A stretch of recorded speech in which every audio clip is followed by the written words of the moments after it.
Today's topic is transplacental antibody. Transplacental antibodies are antibodies that are transferred from the mother to the fetus, the baby before birth, during pregnancy. These antibodies are transferred from the mother's blood to the fetal blood through the placenta.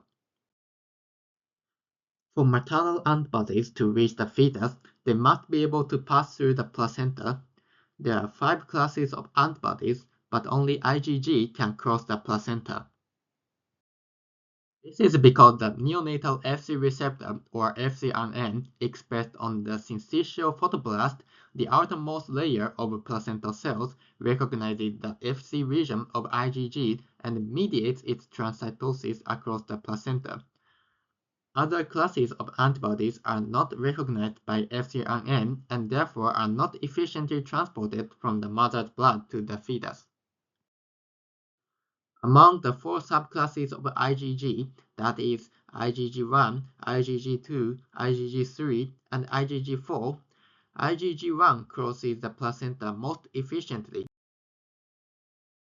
The main role of transplacental antibodies is to provide passive immunity to the fetus and young infant. The immune systems of fetuses and young infants are immature and cannot produce sufficient antibodies on their own yet. Therefore, the transfer of maternal antibodies provides passive immunity to the fetus and young infant. This enables protection against the infections for the first few months after birth. However, maternal antibodies gradually decrease in the baby's body and disappear around 6 months of age. After that, the baby has to fight pathogens mainly with its own developing immune system. One clinical application of this mechanism is maternal vaccination. Vaccination during pregnancy increases the mother's antibody levels, enhances transplacental transfer of antibodies, and helps protect young infants from severe infectious diseases. Examples include vaccines against RSV, Bordetella pertussis, influenza virus, and SARS-CoV-2.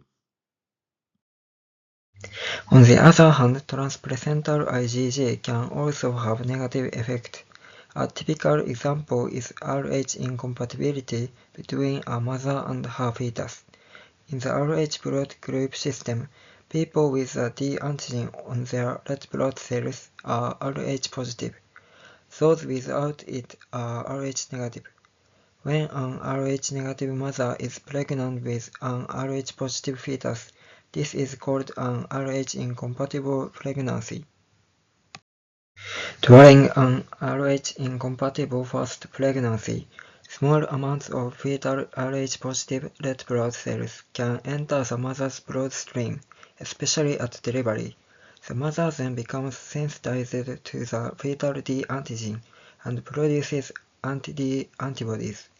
In this primary response, most of the antibodies are IgM and the IgG response is weak and slow, so the first Rh positive fetus is usually safe. However, memory B cells against the D antigen are created. In a subsequent Rh positive pregnancy, memory B cells mount a secondary immune response and produce anti-D IgG rapidly and at high levels. These IgG antibodies cross the placenta and attack fetal red blood cells, causing hemolytic disease of the fetus. To prevent this, Rh negative mothers are monitored for anti-D antibodies and receive anti-D immunoglobulin when fetal blood enters their circulation, such as after delivery.